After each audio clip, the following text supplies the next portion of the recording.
More like the way we rock it, so don't stop. Hello, APUSH people. Thank you for joining me for this short video on the results and outcomes of the Civil War. As we know, the Civil War was fought between the Union and the Confederacy between 1861 and 1865.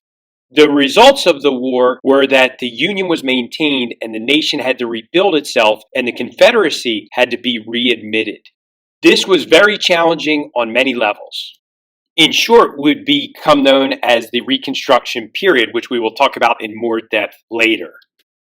So, how did the actual fighting of the Civil War end?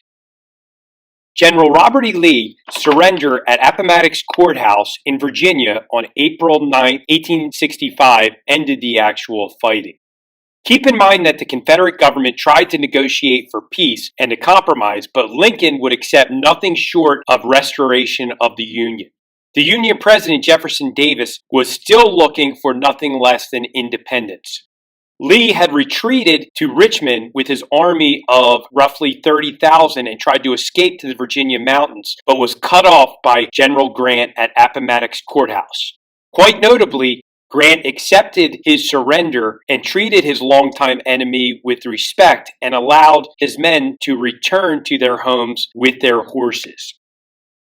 This is a famous portrait that was painted about the surrender at Appomattox Courthouse. As you can see on the left here, this is General Grant, and then this is General Robert E. Lee as well.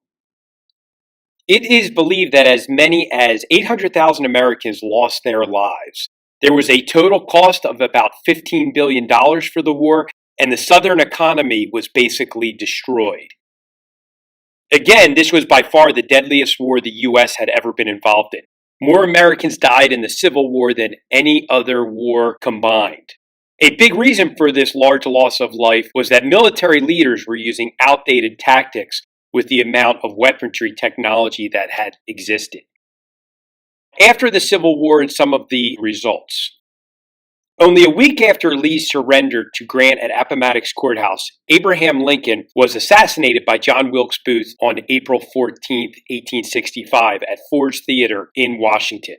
Right before his assassination, Lincoln, in his second inaugural address, urged the South to be treated by the North, quote, with malice towards none, with charity for all.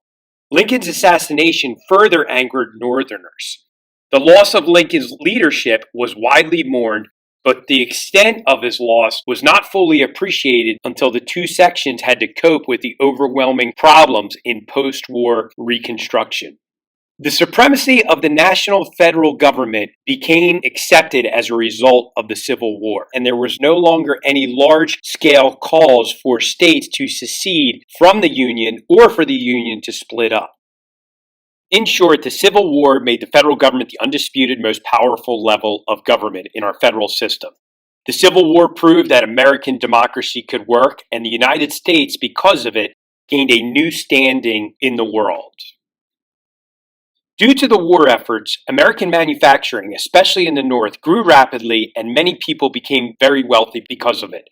This wartime production basically set the nation on a course to become an economic power in the world. In just a few decades after the war, the U.S. would become a world economic and military power. In the war, women had entered the workforce in many new capacities. As an example, the field of nursing was now open to women. The more active role of women in American society led to an increase in the women's suffrage movement. Many women ran farms, the family businesses, and went to work in the factories to fill the vacancies left by the many men that went to war. Gender equity was certainly not realized after the war, but women began to have a place outside of the home that had not existed prior to the Civil War. 4 million slaves had been freed due to the 13th Amendment, which was ratified in 1865. As a result of the war and the amendment, slavery was gone forever in the United States.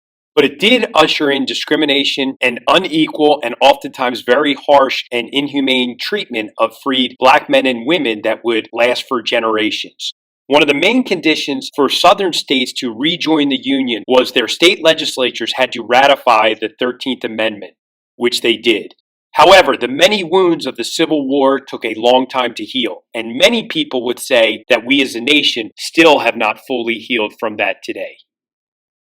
Now for important legislation passed during the Civil War. Keep in mind that without many of the Democrats from the South in Congress due to secession, a Republican majority ran Congress and was able to pass laws that extended the power of the federal government. These laws would have incredible impacts on American society for years to come. The Morrill Tariff Act of 1861 called for protective tariffs for manufacturers. Its passage initiated a Republican program of high protective tariffs to help industrialists, setting the blueprint for America to become a world industrial power. The Homestead Act of 1862 promoted settlement of the Great Plains by offering parcels of 160 acres of land if you lived there for 5 years and developed the land. This land would be free. This obviously helped Western expansion and was certainly in the spirit of Manifest Destiny.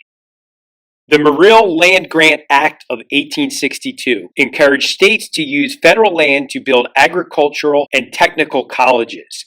Many colleges and universities around the country today got their start as land grant institutions, including Penn State University and the University of Delaware. The Pacific Railway Act of 1862 authorized the building of the Transcontinental Railroad over a northern route in order to link the economies of the East and the West.